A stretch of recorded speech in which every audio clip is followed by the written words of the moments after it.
home, little man. Here we don't serve spinach. Only meat and rum.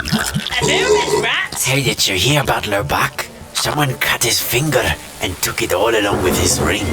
His ring? The golden one with the green jewels, you mean? Aye, that one. Hey, rumors say that who finds the ring will get a position on the ship of LeBuck. Oh, get that ring! Our little man here will get the ring. Okay, you salty sea dogs. You heard it. Empty your rum and let's head to the islands of the fruit people. Aye, aye. Oh, and get rum drunk, Dick. Aye, aye. He's upstairs doing a hag. So I want to become a pirate! Ahoy there, my hearty! Do you want to be a pirate? Then come aboard, my friend. Together, we shall sail the 7 seas. Okay, after you load the template, you get this. And you might be totally shocked and be like, Oh my God, Vito, what did you do? How am I gonna do this? I don't even know where to look at. Trust me, this template is actually going to help you to keep track whenever I navigate or jump around. Now let me quickly explain to you those different colors you're seeing here. These are the colors that I use in all my compositions. As you can see, there is this blue which represents the 2D wireless nodes. The reds represent the 3D wireless nodes, while the orange represent the renderers and savers. Other than that, you can see those beautiful pinkish boxes here, which are basically for the particle system. Then we have some middle grayish boxes here, which is bonus material that I will cover later. The next thing I want to explain are the different sections. What? We also have different sections? Now in the first section we have the loaders, then followed by the second section, which are basically all technical processes like the path creation, the volume fogs, the relighting, the particle systems. All those crazy things that are more technical than creative. Oh look, Skellyback is spoken. The next section is the creative section. Here we align everything mostly horizontally as opposed to the technical section. So here is where the fun stuff happens. Color corrections, effects, all them tricks you've learned in my other tutorials. And finally, the final touches. Here we polish everything and also do our final grading. And then at the very end, you can see that the final saver is waiting for you. Yeah, and all the blackjacks. And all kinds of booty. Heave-ho! So this is a big composition, but it's not the biggest. It can go much bigger and much more complex. So when working with such big comps, it's very helpful to work with a navigator, which you can quickly toggle on and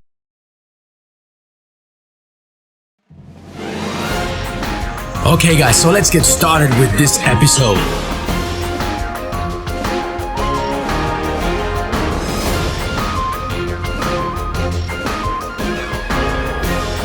Okay, you might be surprised, but everything is named accordingly.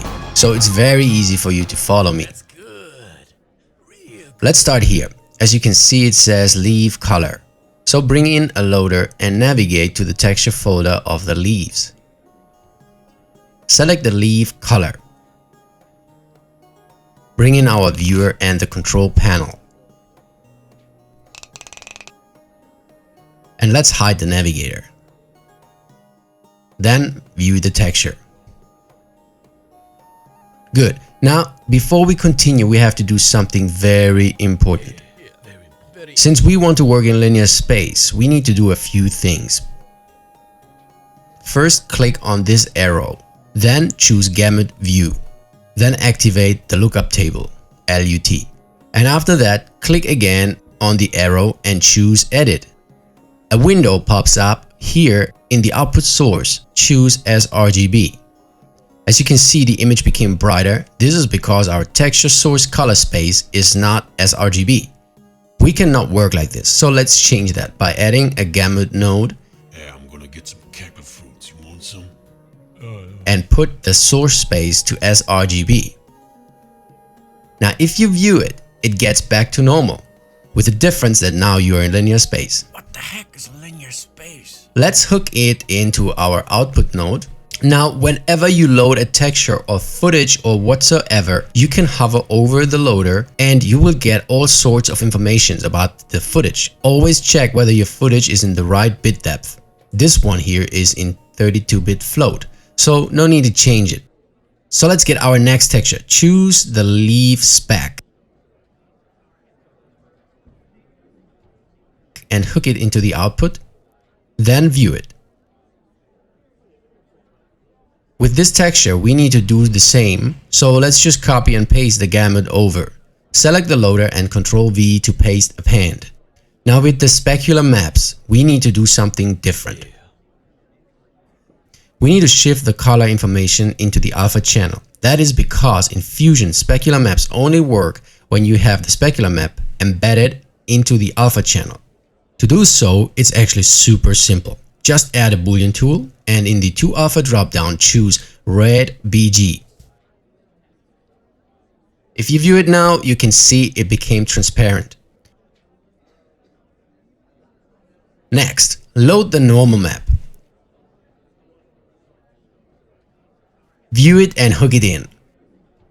With normal maps, you don't need to do anything. Just make sure it's in the right bit depth.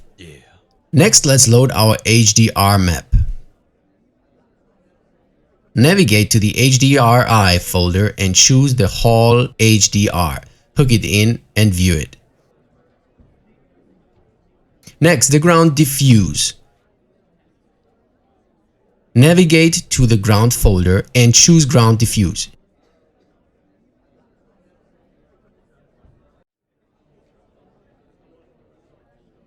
Here it comes. If you hover over the loader, you can see it's an 8-bit integer. Of course, we need to convert this. So let's grab a copy of our gamut, paste it in and select the loader. And before the gamut, add a change depth node. Set it to float 16. View it.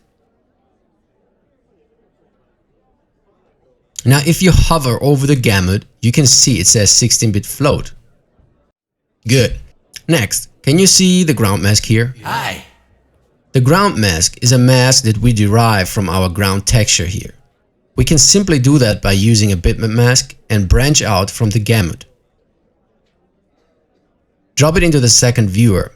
Now we need to tell the bitmap mask where to get its information from. At the moment, you can see that here in the channel it says alpha, but of course there is no alpha embedded in the texture, so switch it to red. So basically this is like the luminance. Keep in mind that you cannot use bitmap masks directly into a wireless node. Yeah, can't do that, man. The way we can use it though is to plug it into an order domain first, or alternatively we can use a background tool as well. Just make sure you set it up properly. You scurvy scoundrels. There blows her revenge. Now you have this image which you can put into our output node.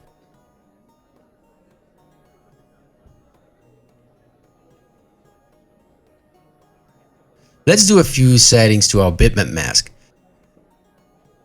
Set the low to 0.1705 and the high to 0.5529. And we are good to go now. Let's finish our 2D loaders here at the bottom. Bring in the loader and as you can see it says HDRI suburb. So let's go to the HDR folder again. Choose HDRI suburb. Hook it up and check if it's loaded. The next HDR is the studio. Hook it up. Next is the skull color, the skull normal and the skull gloss. Get the loaders and navigate to the skull folder and load the color, the gloss and the normal. Where's the damn folder? I can't find the damn folder. It's here, man. It's right here, man. Go back, man. There. Right there. Hook it in for now and view them.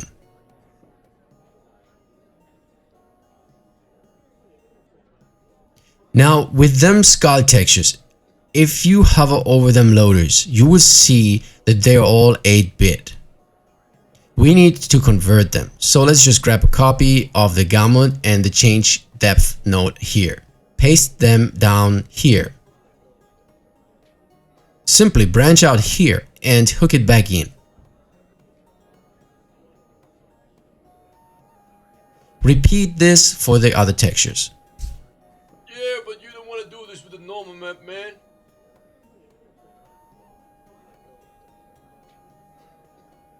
With the glass map, we also need to get the Boolean tool and embed the red channel into the alpha.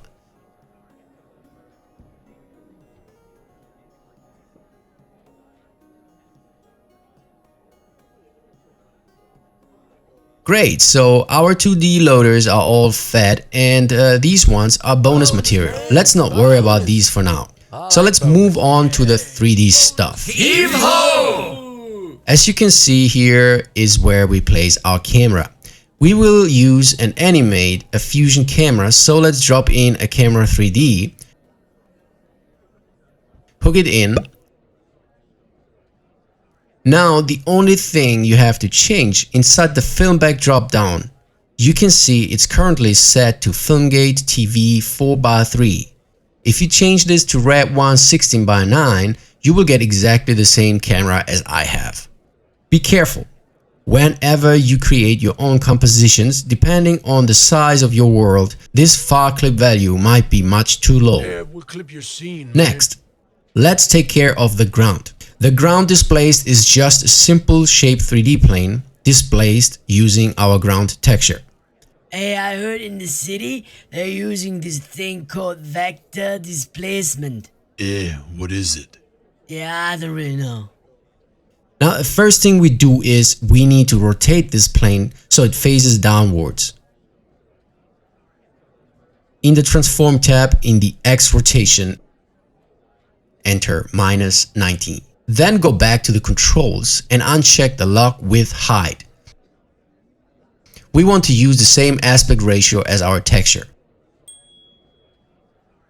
So simply type 3.008 and here 2.0.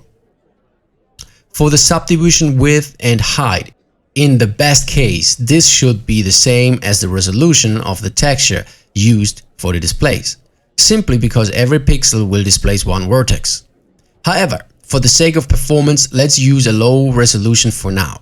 Choosing a resolution of 2000 by 2000 will give you a totally sufficient result. If your machine is not so powerful, you can go even lower.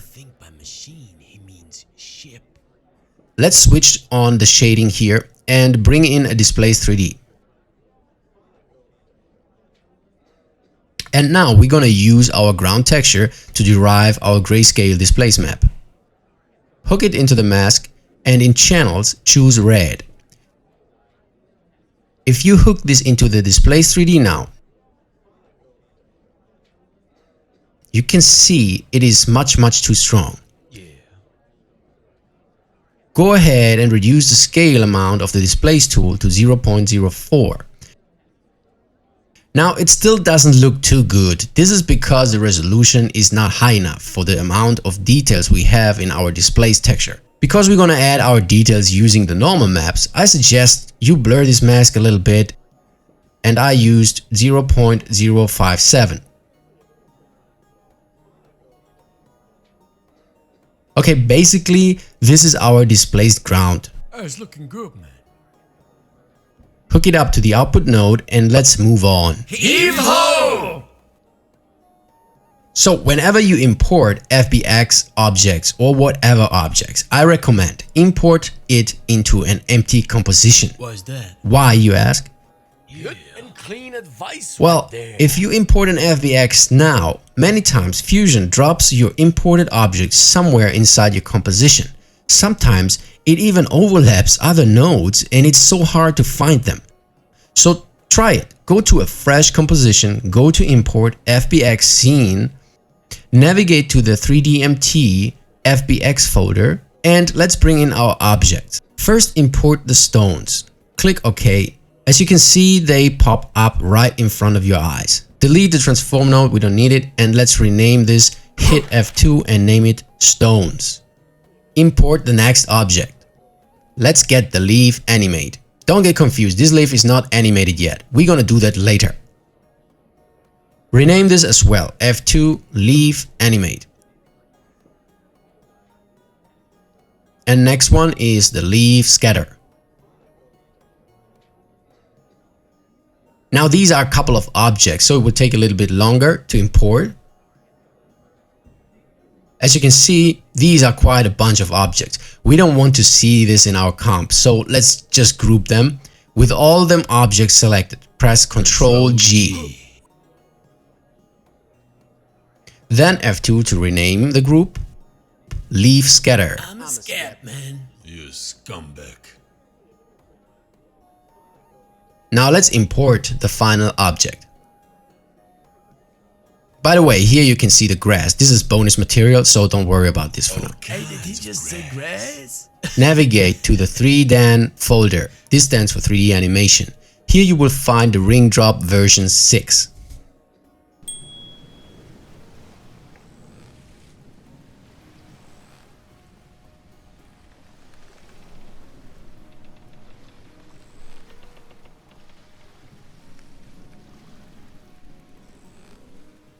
Okay, here we go. See, Fusion imported it and placed it right at the bottom, and it must be a coincidence. I don't know. So if it happened to you as well, just go down there and move it up to the others and delete the stuff we don't need. Now grab all the objects, copy them, and let's bring them over to our composition. Hit an empty area and Ctrl V to paste it in. Let's put this into the right order. First the skull, then the leaf scatter and the leaf animated, and finally the stones. So hook them all in.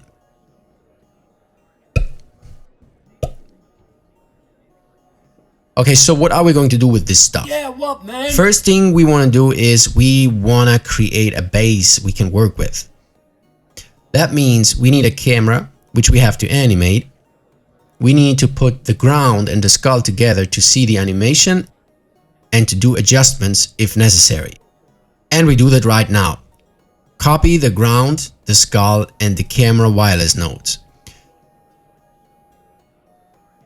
And now let's take advantage of my template here. So watch closely. Here with the navigator, we are going to navigate to this box here. Confusion template action going on. Did you see that? How awesome is that? It's literally impossible to get lost using this template. Okay, now we can make the navigator a little bit smaller or just toggle it off. And this box here is where we focus on now.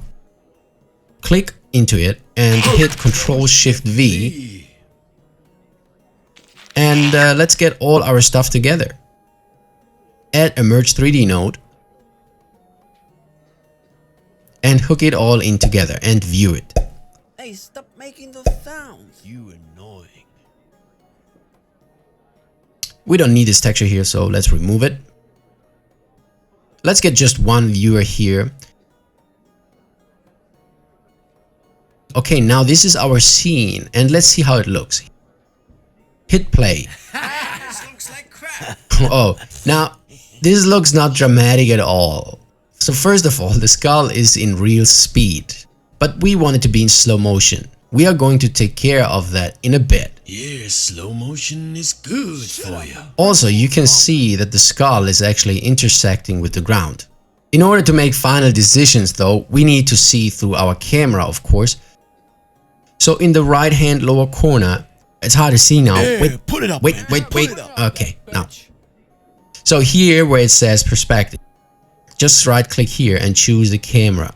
And bang, we are buried. So time to get serious here. We are going to animate our camera now. So Zoom out and zoom back in at your camera. Put back the two viewers and drop the camera into the second viewer. Select the camera and switch to the transformation tab. The camera will have three keys, one at frame 0, one in the middle, and one at the end. We will control the camera using the offset group controls and the rotation group controls. In order to arm our controls for animation, right-click on any ribbon or slider and choose Animate Translate Group. It turns green. Do the same for the rotation group.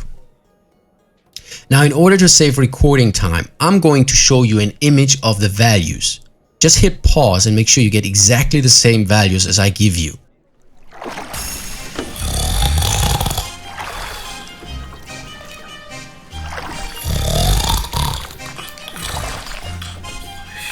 You snoring pig, can you just shut up? I need to sleep.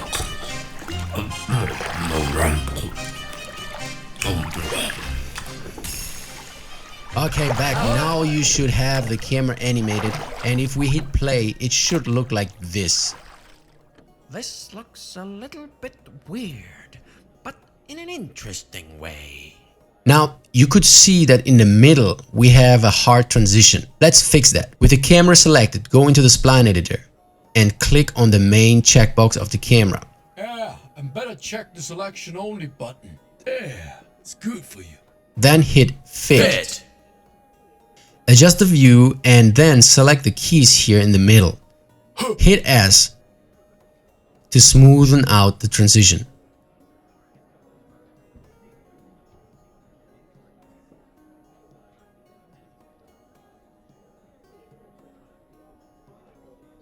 Great, so the camera is good like this.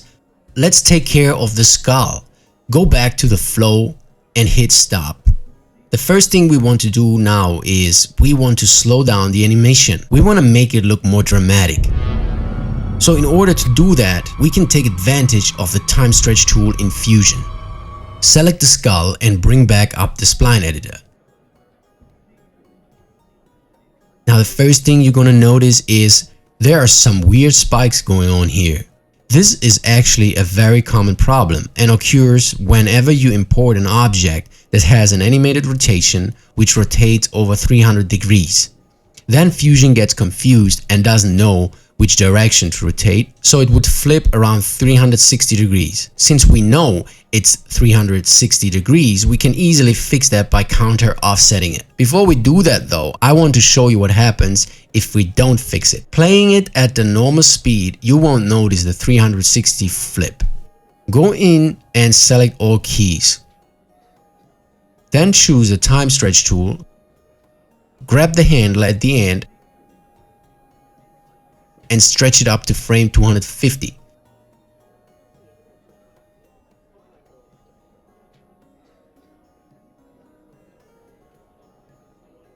Deactivate the time stretcher and select a key. You can now see the frame where this key is at. Okay, good. Now let's go to the frame where we have those spikes.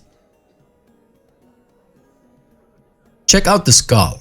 You can see that the flip became visible. Let's fix this. Click on the skull main checkbox to uncheck or freeze everything. Unfreeze the Z rotation. Click until it becomes active.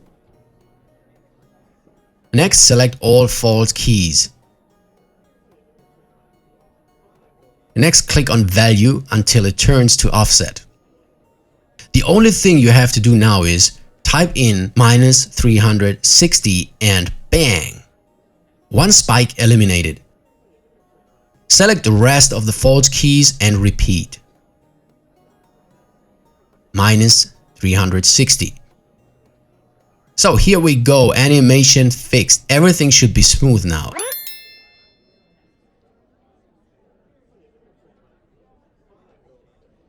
So finally, let's give the skull an offset to remove the intersection with the ground. Move to a frame where the intersection is visible and append a transform 3D.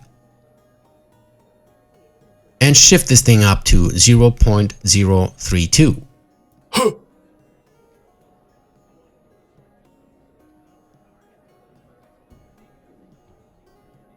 Perfect. Let's replay.